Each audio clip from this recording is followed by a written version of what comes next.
Good morning. Oh, that's loud. The time is 9 a.m. I call to order the September 24th, 2019 meeting of the Contractor State License Board. My name is Johnny Simpson, and I'm the board chair. Can we all stand for the Pledge of Allegiance? And David, would you lead us?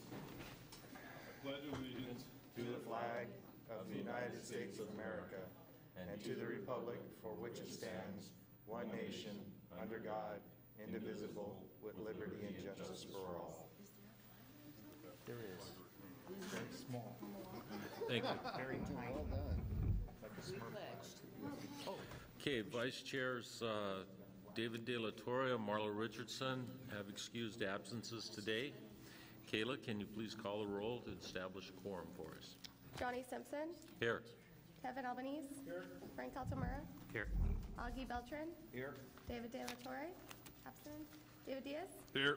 Susan Granzella. Here. Mike Layton. Here. Marla Richardson, absent, and Nancy Springer. Here. Okay, quorum established. Thank you. Today we're going to talk in more specifics on the CSLB's disaster response during our meeting later today.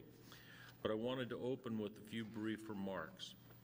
We are holding our quarterly meeting today in Chico, which is near the town of Paradise. As you know, we are coming up on a year since the devastating camp fires which affected the town of Paradise. Yesterday, Nancy Springer, Susan Granzella, Kevin Albanese, CSLB executive staff, and I met with representatives and leaders of the Paradise community. The purpose of the meeting was to thank them for their role in helping rebuild their community, to talk about any problems they are facing with rebuilding efforts, and to see what the board can do to continue to play a role in protecting consumers through enforcement of the contractor state license laws and coordinating disaster response. Next, I want to thank Nancy Springer, a former chief building official for Butte County and now chief building official for Sacramento County. Nancy has been a leader in disaster rebuilding efforts and assisting CSLB to develop and support rebuilding workshops. Thank you to Kevin Albanese for your suggestion to hold our meeting in this area. It provided us an opportunity to meet with leaders of the Paradise community and later today to hear directly from Chico State Professor Chris Souter on the use of and benefit of construction management education accountant fund.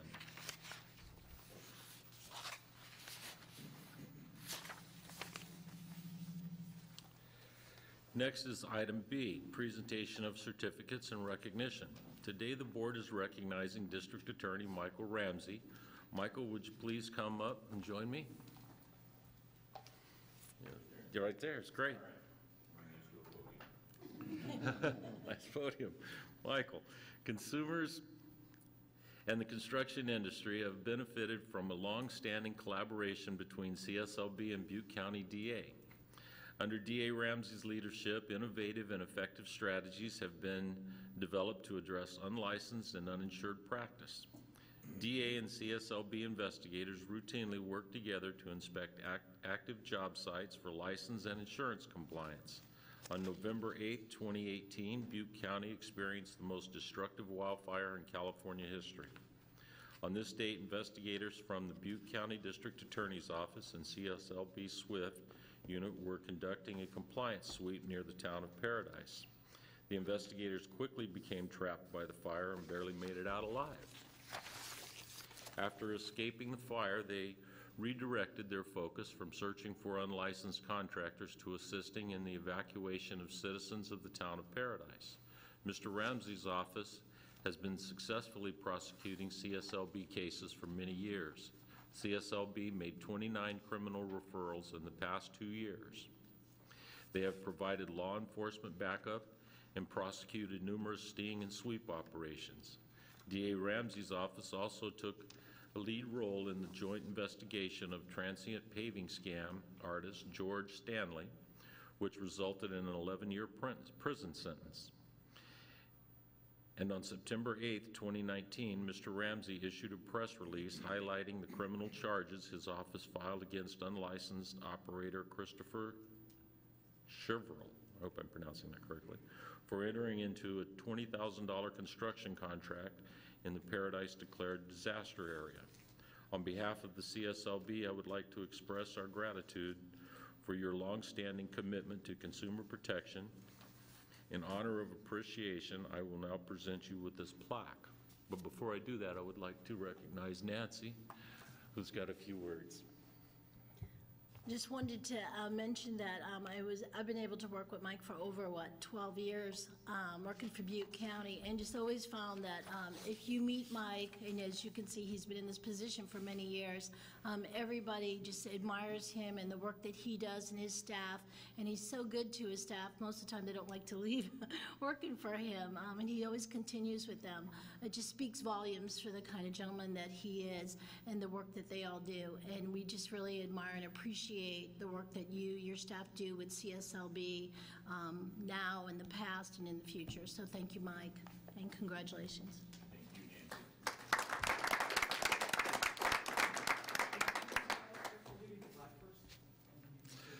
Well, let me read the plaque.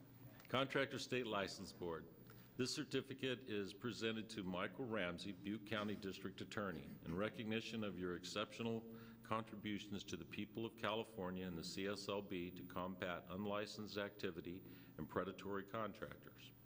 Under your leadership, Butte County has been a leader in developing strategies to protect wildfire survivors from unlicensed and unscrupulous contractors and level the playing field for those who follow the law.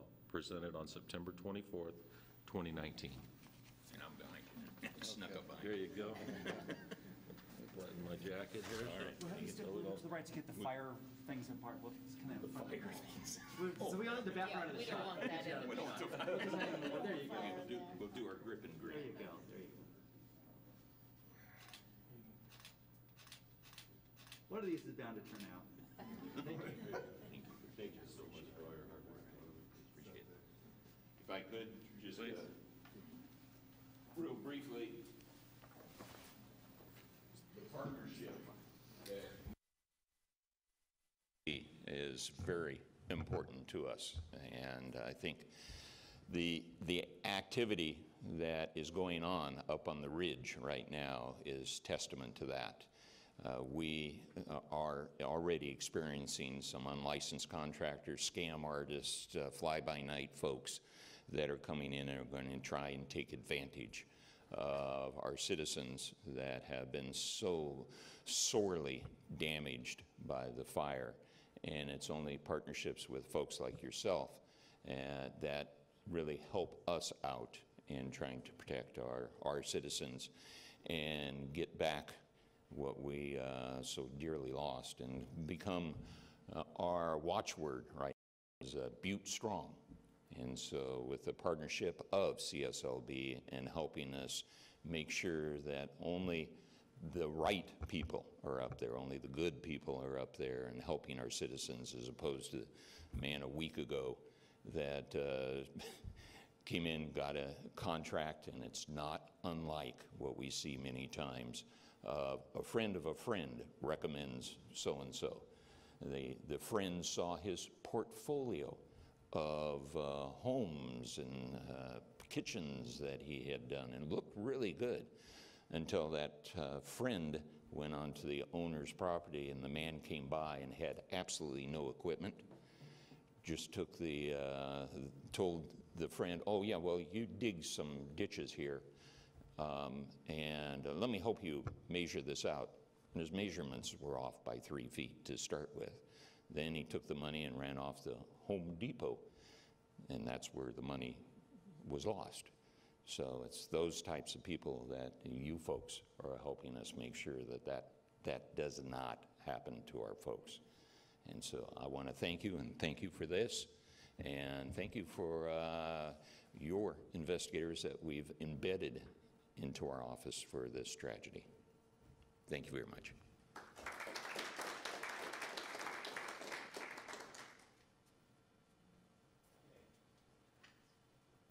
Okay, next is agenda item C, which is for public comment and future agenda items. The board values public input as part of our consumer protection mission. To allow us enough time to conduct our full schedule of business, I will be limiting public statements to 3 minutes apiece. There's a few other rules that apply. First, California law prohibits board members from discussing any matter brought up during public comment. Also, we are not allowed to act on any item not on today's agenda.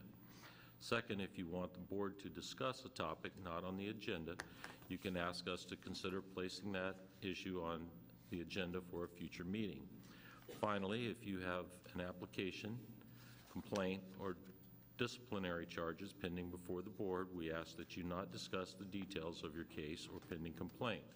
That's because board members may be the judges, and by law are not permitted to receive evidence or information that is not part of the administrative record in that case. If your comments don't involve an item on the agenda, this is your opportunity to make them. If your comments are regarding one of our agenda items, we'd encourage you to wait until we get to that item. You'll have the opportunity to address us at that time. Are there any public comments from the public that you would wish to put on a future agenda, or comments now?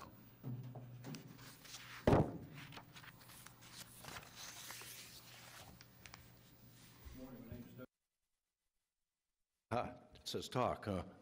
My name is Doug Gillen, Gillen Construction. I'm a local developer builder here in Chico.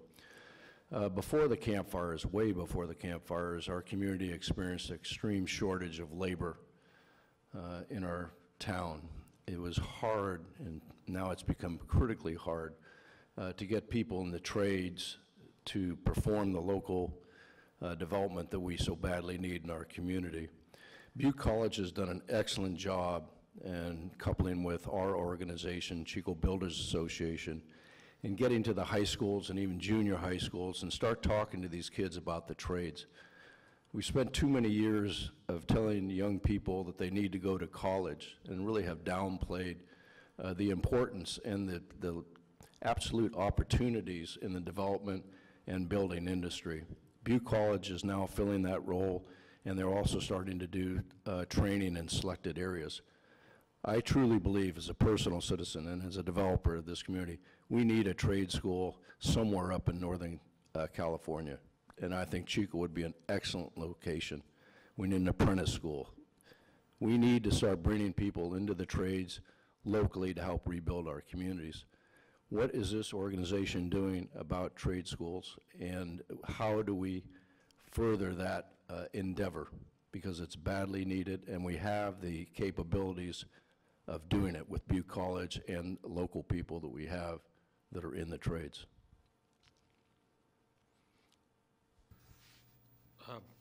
I guess that's a question to me. Well, I think we can't have a comment on it at this time, so we can discuss it within one of our committees and come back. Could I be invited to that committee meeting? Certainly. Okay. So my name is Doug Gillen. I've signed up. I've left my information, and I'd like to attend one of those meetings. Again, it's badly needed, and the timing couldn't be any more critical than it is right now. And again, I want to give kudos to Butte College. They've done an excellent job, and they have attractive people, and we've been able to get some skilled laborers into our companies from that program. I think it would only dramatically increase with having a formal training program in Chico, California. Thank you. Thank you. Are there any other public comments? Seeing none. Let's move. Next is the executive section. We will begin with agenda item D1, review and possible approval of 2 items: the board meeting minutes and the executive committee meeting summary report. First is the June 6th and 7th board meeting minutes, which begin on page 10. Are there any amendments to the meetings? Motion to approve. Second. We have a motion and a second. Is there any board comment? Seeing none. Is there any public comment? Seeing none. Kayla, can you call the roll? Johnny Simpson, Aye. Kevin Albanese. Aye. Frank Altamura, Yes. Augie Beltran, Aye. David Diaz, Aye. Susan Granzella? Mike Layton? Nancy Springer? Okay, motion carries. Thank you. The second item on the August 5th, 2019 Executive Committee Meeting Summary Report, which begins on page 45. Are there any amendments to the meeting summary report? Can I please get a motion and a second to approve? Motion to approve summary report. Second. I have a motion and a second. Are there any board comments? Is there any public comments? Kayla, can you call the roll? Okay, Johnny Simpson? Kevin Albanese? Frank Altamura? Yes. Augie Beltran? Aye. David Diaz? Yes. Susan Granzella? Mike Layton? Nancy Springer? Motion carries. Thank you. Next, we move to agenda item D2 and begin with our budget update and overview. I will turn it over to Stacy Paul, CSLB Budget Manager, to present on this item. Thank you, Board Chair, and good morning, everyone. The budget update begins on page 50. The first chart shows our expenditures through June of fiscal year 2018-19. As you can see from the chart, we've spent 94% of our budget, but due to the delay in the accounting system reports, we haven't seen the final numbers yet, which we can assume we will project to spend just slightly below our budgeted authority, which basically means we're not going to revert any future funds to our reserve this last fiscal year. The chart at the bottom is our revenue for fiscal year 18-19, which we came in slightly lower than we had projected. You can see from the chart that we brought in almost the same as the prior year, mainly due to a decline in renewals. This is extremely concerning to us since fiscal year 18-19 should have been a peak renewal year, which typically means we bring in more money than the prior year, and that didn't pan out. On the next page, you'll see our preliminary governor's budget for fiscal year 19-20.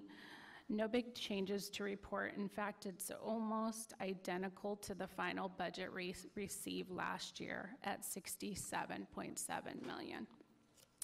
If you flip to the next page, this is page 52, is our fund condition. And it really highlights the concern we have with the health of our fund. If you look at this fiscal year, 2019-20, you can see that our expenditures and external costs are projected at $73 million, and we're only projected to bring in $67 million. This will severely deplete our reserves, ultimately running out of funds by the end of this fiscal year. Later, we'll discuss this in more depth in the budget overview and proposed fee increase of the packet. On the next page, I'll just quickly touch on our Construction Management Education Fund. You can see we dispersed $100,000 in grants to multiple schools last year, and we'll be able to do the same for future fiscal years. Moving on to page 54 is our statistical summary. Even though our original apps were up, it unfortunately didn't offset the decline in renewals.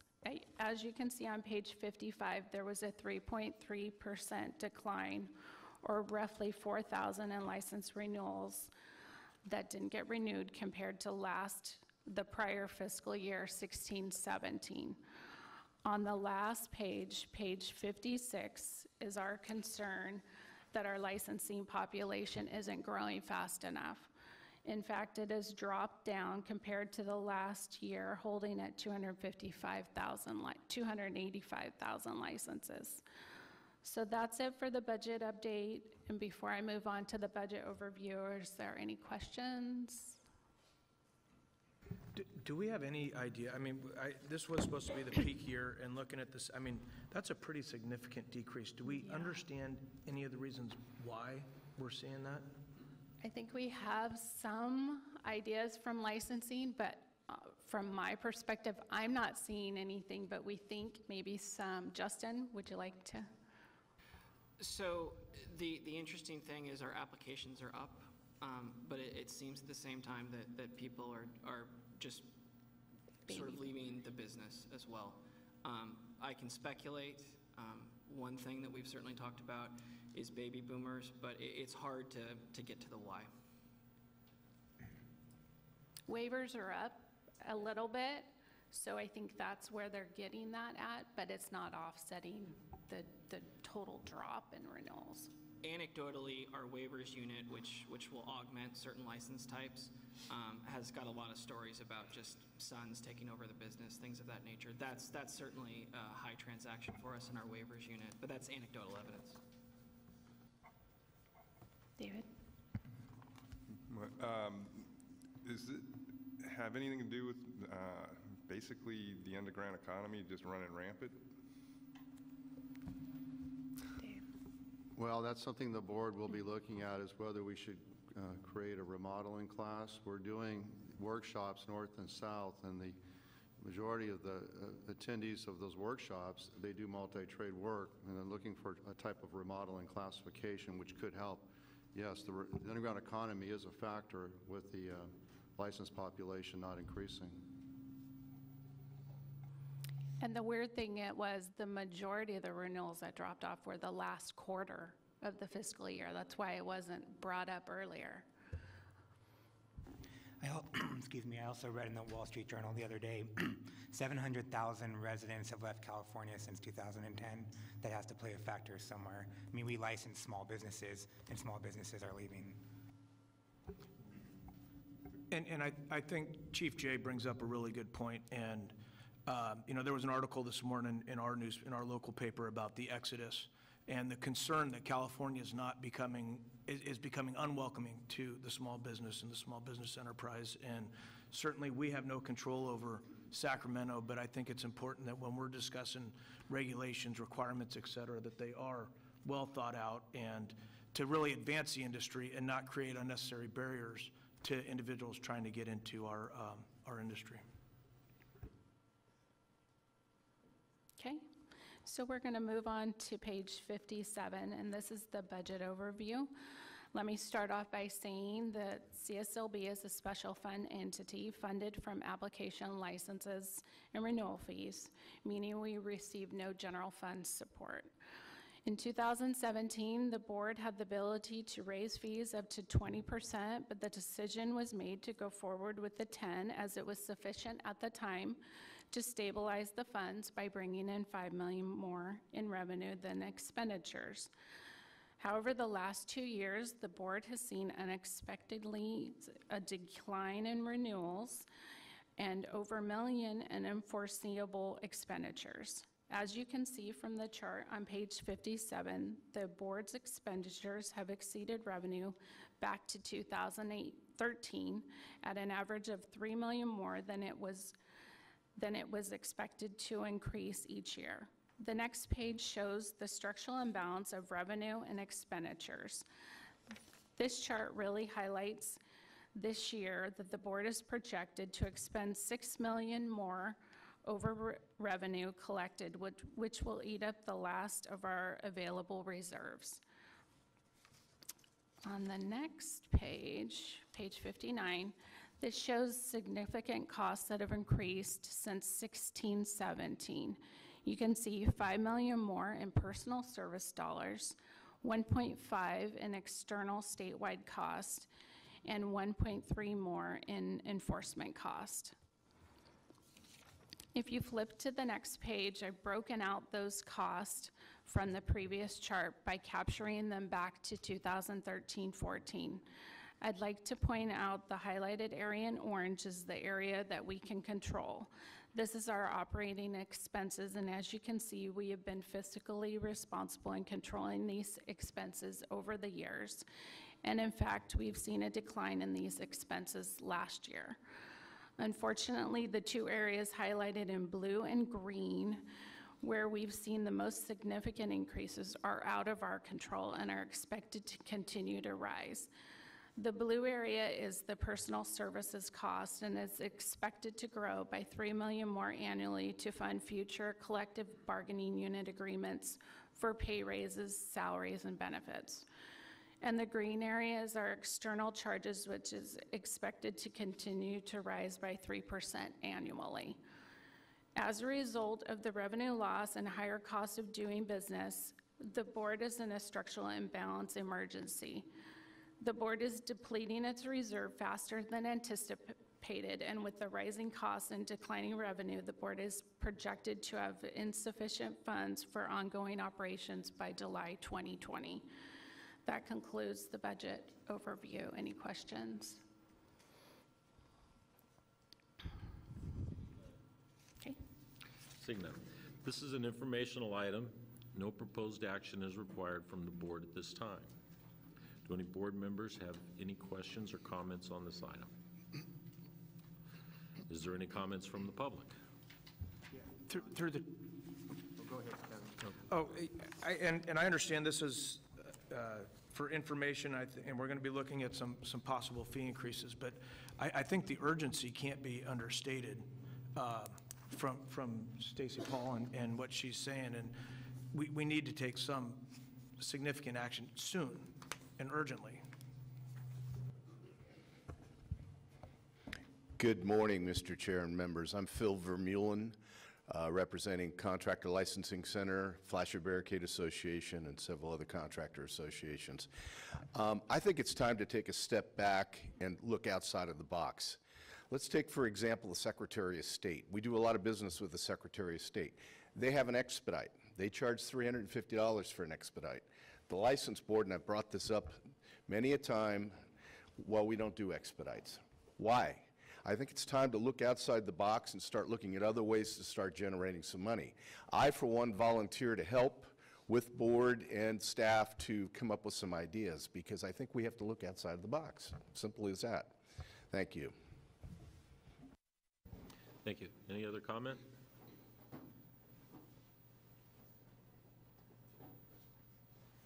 Good morning. It's Richard Markison for the Western Electrical Contractors Association, the Plumbing, Heating, and Cooling Contractors of California, the American Fire Sprinkler Association, and the Independent Roofing Contractors of California.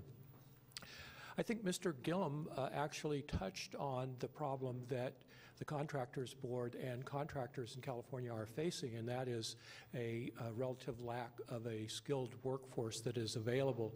It should come as no surprise that as contractors complain about the availability of a workforce and the unavailability, that they are exiting California or exiting the business to pursue other activities.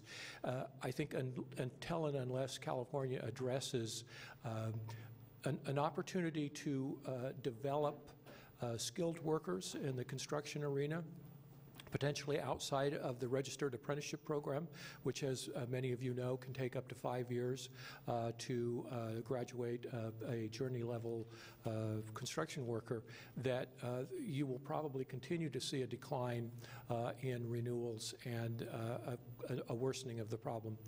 The other mention that was made of a increasingly challenging business environment for all businesses, and particularly construction industry, I think that's only going to exacerbate the exodus as well. Thank you.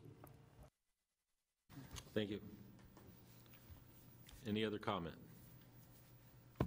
Okay, moving on to D2, agenda item D2 on page 62. Strategies to reduce budget expenditures and increase revenue. Senior staff members met and developed actions for each division to reduce expenditures and increase revenue, which were presented to the Executive Committee on August 5th. It is important that we remain vigilant in monitoring our budget, expenditures, and resources. We have an obligation to our licensees and California's consumers. I will now ask David Fote to present to the board. Thank you, Chair Simpson. On page 62, you'll see that we've included some strategies. The first, to reduce expenditures. The first would be looking at our administration and IT shops, and I want to thank board members Susan Granzella and Frank Altamara for their role on the IT Advisory Committee and looking for ways that we can be more effective with what we're doing online, how we can reduce expenditures through our different IT contracts that we have with another state agency. So I really appreciate that work, and also with Tanya Corcoran assisting with that task force, or that advisory committee. We've included under licensing some ideas that we have. We already touched on creating the remodeling and home improvement class. Once that's, if the board approves that, that could increase our licensed population. I believe that it will. We're looking at outsourcing our examination centers. That will be coming back to the board at the December 12th board meeting for the board's consideration on whether that's something that we should take under consideration to reduce expenditures for providing the examinations in field locations. We are freezing positions. I don't really want to say we're freezing positions. It's more of a hiring slowdown. We're not being quite as aggressive in filling positions to establish some cost savings. Public Affairs Office, taking a look at some of the outreach that they do. Can we use staff in field offices to reduce travel expenses? Under Rick Loeb's leadership as the Chief of Public Affairs, looking at what we can do to really bring value to the license, how we can message to the industry the benefit of being licensed, being part of the licensed community, and really how they can continue to help us to professionalize the industry and protect consumers. Under enforcement, as Stacy Paul mentioned, there's an increase in expenses. A lot of that occurred because a couple of years ago, we were told that we couldn't do mandatory settlement conferences. We didn't have clear legislative authority to conduct those, and that resulted in an increase in AG costs because we weren't able to settle the citations before they were sent to the Attorney General's office.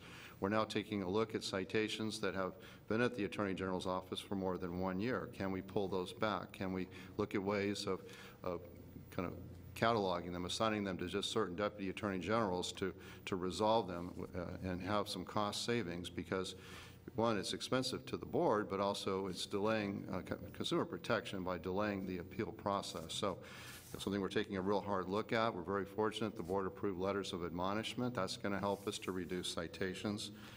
We're looking at our civil penalty, especially as it relates to unlicensed practice. And it might be something that will come back to the board.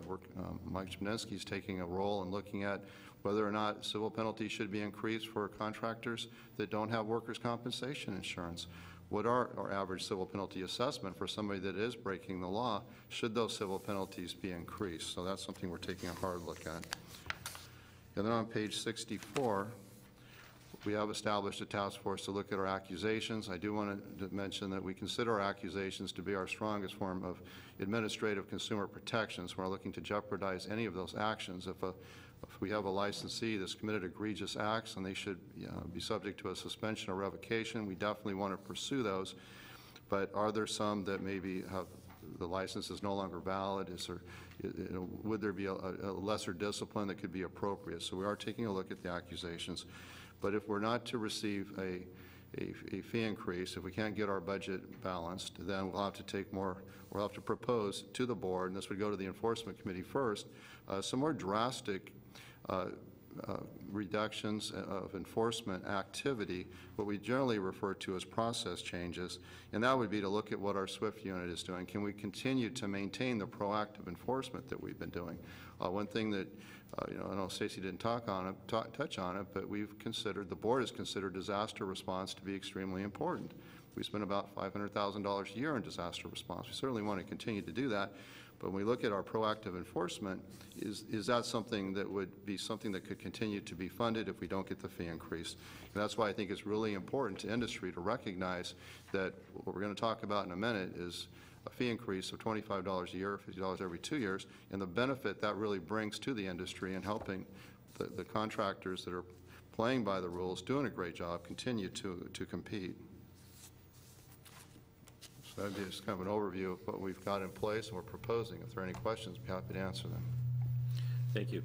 Thank you, Dave. This is an informational item. No proposed action is required from the board at this time. Does the board have any comments or suggestions for Dave? Augie. One of the things, the carpenters have a constitutional convention every 5 years, and one of the things that we found was that all the paper that we print for the agendas is incredibly expensive. So what we did is we started handing out iPads to the delegates that they can keep. I'm not saying we're going to hand those out and people can keep them, but they download the entire agenda onto it. And I think just looking at the people around this table, it'd be a great cost savings if we were to invest in something like that, or like my Surface where I have my agenda, and save on paper costs. Now, there's the public, and I'm sure we can figure out about how many of these agenda packets we hand out and maybe cut it back or something.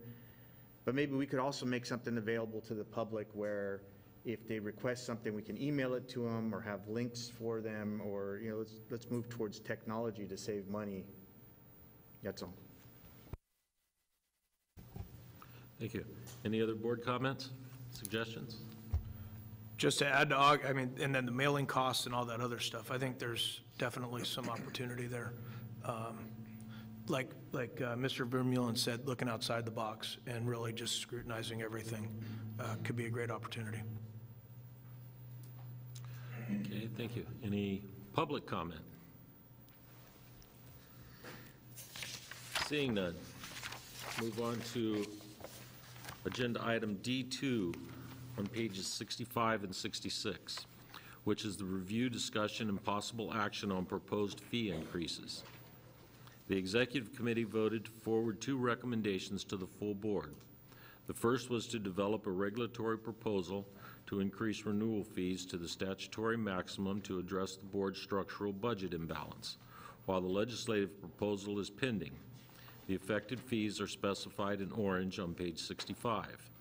The second recommendation was to develop a legislative proposal to increase fees between 20 and 25%, which projects annual revenue of $16 million, and to seek an author to carry the legislative proposal. The affected fees are specified in yellow on page 65. However, after the Executive Committee meeting, Registrar Dave Fote has had several meetings with the Department of Consumer Affairs, control agencies, and stakeholders on how to best to approach the fee increase and the timing of such increases. I will now turn it over to Registrar Fote to present to the board. Thank you, Chair Simpson. As Mr. Simpson mentioned, at its August 5th, 2019 Executive Committee meeting, staff recommended and the committee approved pursuing a dual course. And that dual course was to first pursue a regulatory proposal to increase license fees by $25 per year, or a total of $50 because licenses are renewed every 2 years. The second course was to develop a legislative proposal that would provide CSLB with the authority to further increase fees, per the defined amounts noted on page 65 of the meeting packet. The recommendation to pursue both courses was because CSLB had received a letter from the Attorney General's office stating that effective September 1st, 2019, they were increasing their legal fees by 50%. And looking at the budget, our line item for the Attorney General's office has been $6 million, so a 50% increase would be an additional $3 million, up to $9 million.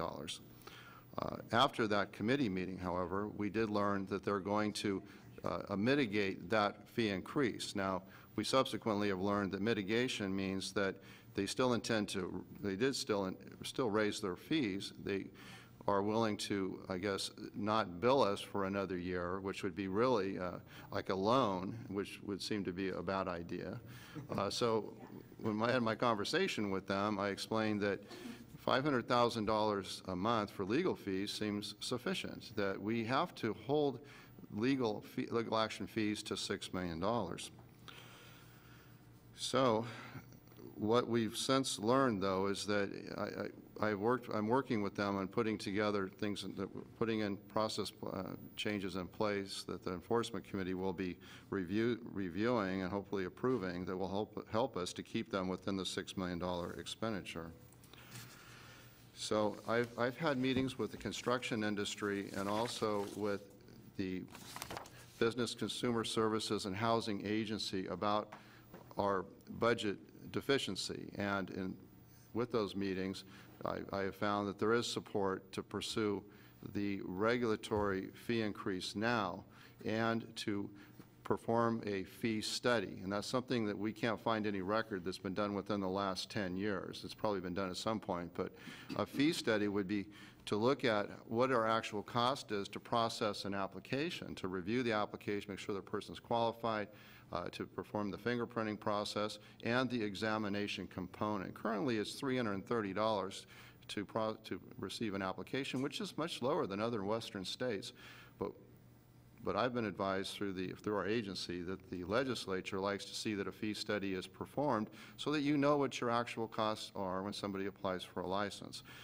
So in having met with these different groups, we're asking that the board consider a three-step process, and that would be to pursue the emergency regulation for the $50 renewal fee now, then to conduct the fee study, and after the fee study is completed, then to consider legislation to further to increase fees for applications and processing of other documents, and also, if necessary, to look at raising the ceiling for the renewal fee. But at this time, that would be staff's recommendation, just to pursue the emergency regulation for the $50. Thank you, Dave. Based on what Dave has just explained, I am recommending that the executive committee action, which comes to the board as a fully formed motion, not go forward. The new motions be made that clearly specify the timing and actions of both the regulatory and legislative proposals.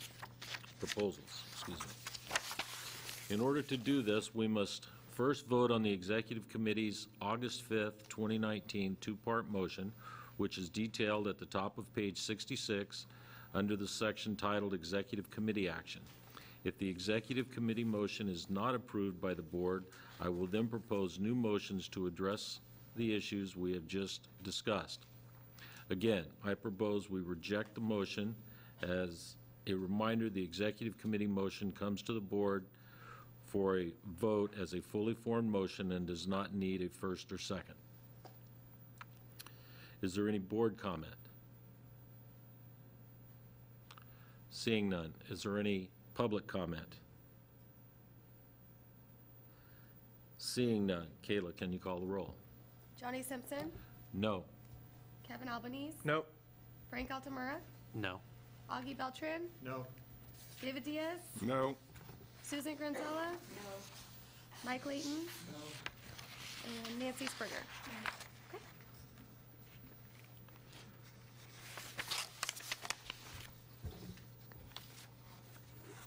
Okay.